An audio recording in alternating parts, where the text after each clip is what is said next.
hari ini kita akan membahas atau berbincang tentang kitchen dan dining room. Nah, kira-kira menurut Ibu kenapa sih ini penting banget untuk dibahas? Iya benar. Jadi teman-teman sekalian, ini kemarin saya juga bahas di story saya. Baru saya mengungkapkan masalah meja makan. Itu banyak banget yang komentar gitu ya. Karena orang itu biasanya menyepelekan dapur, benar nggak? Dapur itu kalau orang Jawa bilang tiang wingking gitu. Maksudnya orang belakang lah. Kita nggak peduli dapur. Padahal salah. Dapur itu adalah sumber masuknya rezeki. Kan kita masak di dapur. Berarti masakan yang kita makan itu masuk ke tubuh kita dan bisa menghasilkan aktivitas kita kan. Nah, aktivitas itu bisa menghasilkan kemakmuran, kesehatan, keberuntungan. Makanya jadi Bapak Ibu sekalian dan teman-teman yang hadir di Gelem ataupun yang hadir di sini, ingat dapur itu sangat penting. Jangan sampai dapur itu berantakan.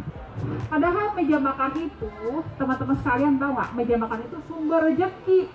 Kalau kita nggak punya meja makan, rezekinya juga nggak stabil. Gitu. Udah mau masuk bulan puasa nih Bu kita. Iya benar juga benar. Berapa hari lagi ya menuju bulan puasa ya? Mungkin sekitar 2 minggu. 2 minggu lagi bulan puasa. Wah cepet banget ya, nggak kerasa baru tahun baru. Terus ini sekarang mau bulan puasa, bener banget Putra. Aduh cepet banget rasanya ya. Benar sekali Bu. Nah ini kan kalau kita di bulan Ramadan kita paling sering itu berkumpul di ruang makan. Betul, meja makan, buka puasa bersama gitu ya.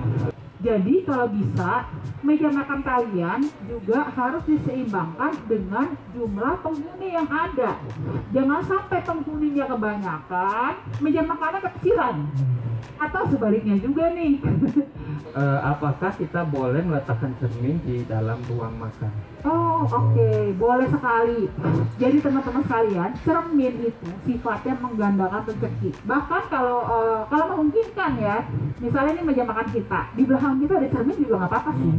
Ya, karena simbolnya itu adalah rezeki kita digandakan. Jadi ini kitchen ini suka menimbulkan masalah loh. Jadi terkadang konflik suami istri itu bisa berasal dari kitchen. Wow. Nah sama juga kayak gini kan, dalam satu rumah ada 2 dapur ya. Iya, ada dapur kotor, dapur bersih. Kalau selama dapur itu adalah dapur kotor, dapur bersih masih oke. Tapi seandainya dapur kalian ada 2, satu di lantai bawah, satu di lantai atas. Itu saya pernah nemuin kasus itu ya. Jadi karena mungkin aktivitas banyak terjadi di lantai 2, dia nggak mau repot ke lantai 1. Akhirnya dibuatlah dapur di lantai 2. Padahal di lantai 1 sudah ada dapur yang cukup layak gitu ya. Nah itu yang nggak boleh. Masuk ke pertanyaan berikutnya ini Bu. Apakah warna meja makan dan kursi makan ada aturannya? Oke, iya pertanyaan yang bagus ya.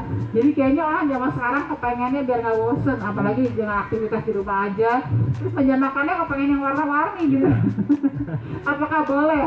Ya sebenarnya sih boleh-boleh aja, buat menimbulkan gairah untuk suasana lebih bergairah gitu ya. Tapi tetapi sebaiknya warnanya jangan sampai warna-warna yang terlalu gelap gitu ya. Tapi misalnya ya, sekarang kan juga ada meja makan yang berbahan marmer warnanya hitam ya.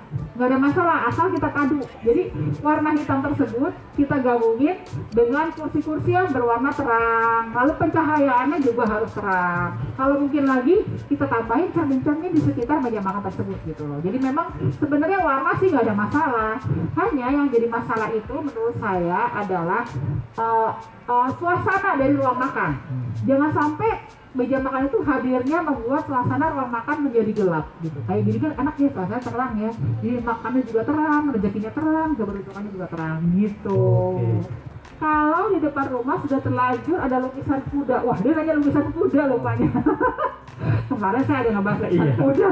Nggak apa-apa ya, membahas sedikit melenceng dari pertanyaan meja makan ya. Di depan rumah sudah terlanjur ada lukisan kuda. Apakah harus dilepas atau bagaimana Bu Jenny? Wah. Ya emang begini sih teman-teman sekalian ya. Kemarin saya juga bahas memang ya. Jadi tahun macan air 2022 ini sio kuda katanya lagi bagus, ya memang lagi bagus tapi masih mau kerja keras ya. Tapi sebenarnya apakah bagus punya lukisan kuda gitu ya?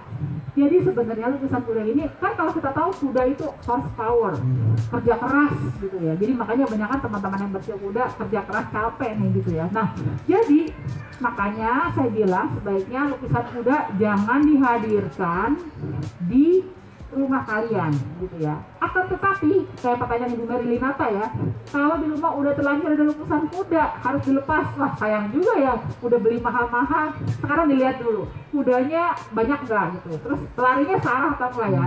Nah kalau bisa lukisan kuda tersebut jangan diletakkan di ruangan yang sering dipakai oleh kita, jadi jangan diletakkan di ruang keluarga. Nah, kalau mau diletakkan di ruang tamu, tapi di ruang tamu kalau bisa ya jangan banyak tamu yang datang gitu. Bukan yang usir tamu yang datang ya gitu ya. Atau diletakkan di ruang-ruang yang jarang dipakai lah, misalnya kayak ada ruang perpustakaan atau ada ruang-ruang lain lah gitu.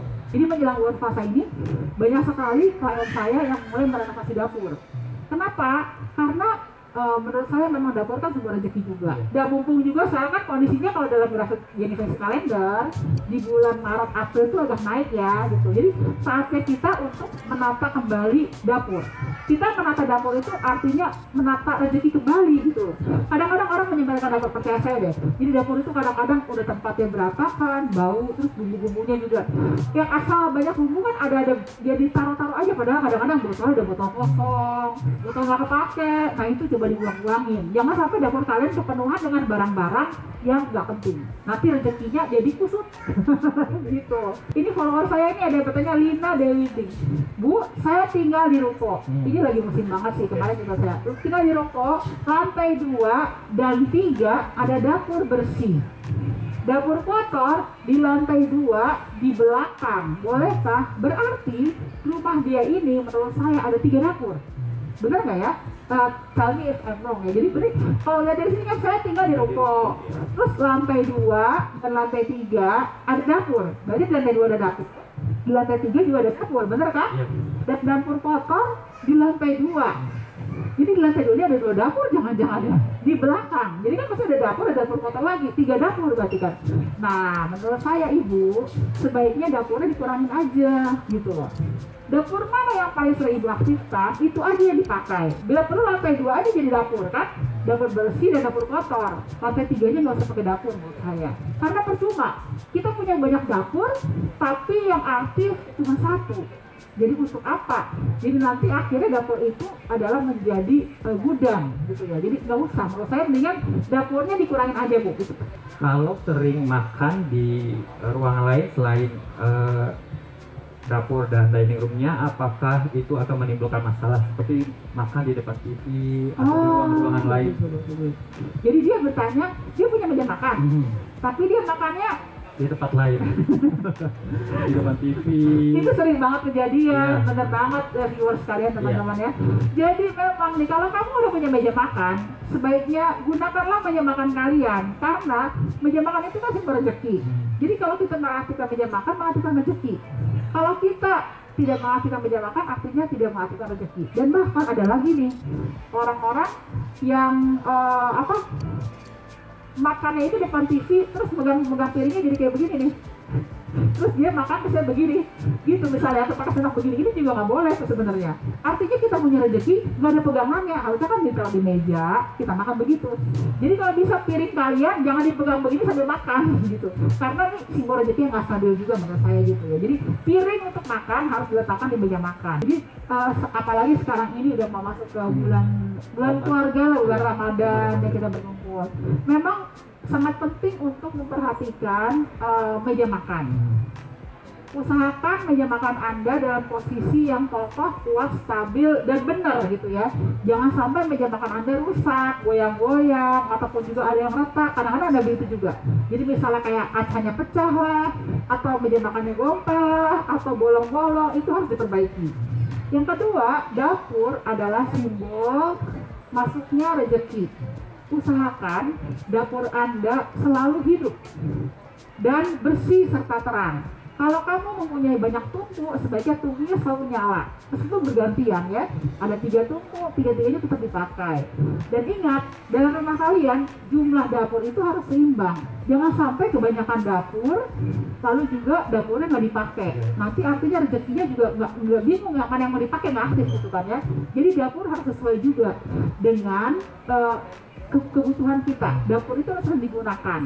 Dan kalau sampai ada dapur bersih dan dapur kotor, itu nggak ada masalah selama dua-duanya tetap diaktifkan. Gitu, menurut saya itu aja paling sih. Oke Ibu, terima kasih.